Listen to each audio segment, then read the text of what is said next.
The war doesn't stop when we get back home. The war never leaves the minds of those who have served in it.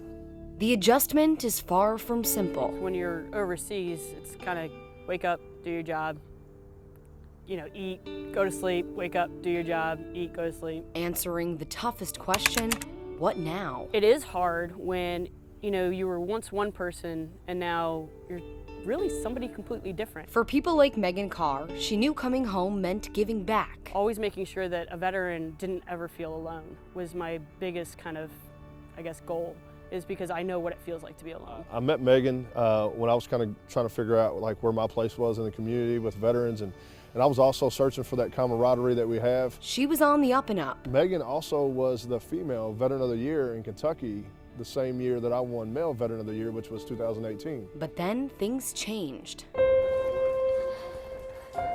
Just one day, I have a home, and then the next day I don't.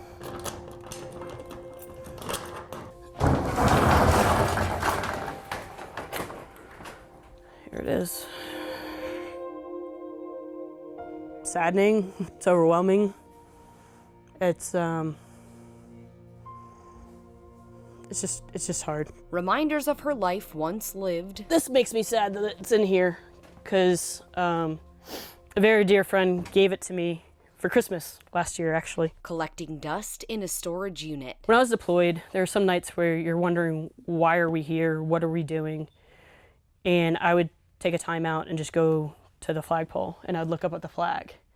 And that was it. It was okay, now I get it. In these piles, she finds hope. I was at a certain place in that it is possible to get back there. Someone who does so much selfless work for others, and now here she is. She's been lifting people up, she's been serving, she's been selfless, and now here she is in a time in her life where she needs help. Looking around at what seems like just an open field. It's mind-blowing. It's been a long time to sit there and be able to think, wow, I have something to really look forward to. Megan understands why Jeremy is forming a safe haven through the Veterans Club, not just roofs over their heads. Because we realize that just putting homeless veterans in housing doesn't fix the problem. We're going to do everything necessary and throw as many resources as we can that's needed for these veterans to get better. A new start in their own tiny home. We want to get them out of survival mode and get them and figure out who they are as people. Navigating all the different services that are out there for veterans.